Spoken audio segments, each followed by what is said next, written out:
តទៅមួយបញ្ហាបាត់ Wi-Fi បាទបាត់នេះ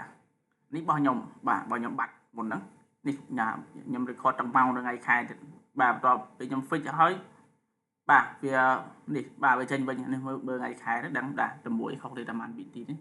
អញ្ចឹងសួរថា fix យ៉ាងម៉េចបាទបច្ចុប្បន្ន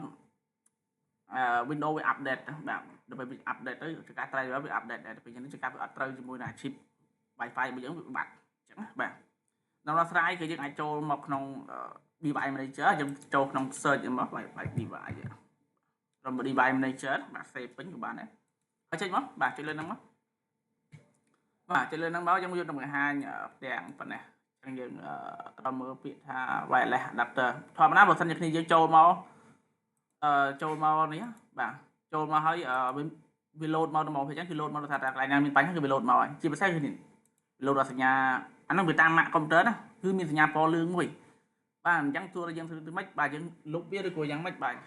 យើងមិនលុបទេបាទកន្លែងហ្នឹងខ្ញុំបញ្ជាក់ថាមិនលុបទេអញ្ចឹងយើងគាត់តែមកស្ដាំយកពាក្យថា update driver អញ្ចឹងកន្លែងនេះវាឲ្យយើង search ស្អីអញ្ចឹងបាទយើងបាច់ search ក៏បានដោយសារតែវាមិនទៅណាទេព្រោះអីបើយើង search វាឲ្យយើង search ពី Windows update មកវិញដដែលទេអញ្ចឹងយើងចុចប្រើ on my computer នេះមក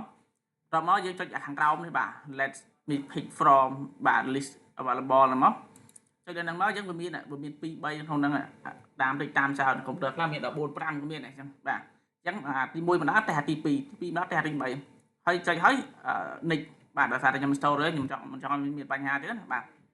និចវា install ហើយវា process ជំហានបន្ទាប់នេះកុំ restart computer បាទខ្ញុំបញ្ជាក់ម្ដងទៀតថាកុំ restart គឺបិទ computer តែម្ដងបាទបើសិនជាអាចដោះថ្មបានដោះថ្មទៀតបាទដើម្បីឲ្យវាផ្ដាច់ភ្លើងពី chip វាអស់ហើយចុចបើកវិញគឺវាស្គាល់វិញហើយអត់អីទេហ្នឹងវាក្លុកទៅប៉ុណ្ណឹងបាទមានប៉ុណ្ណឹង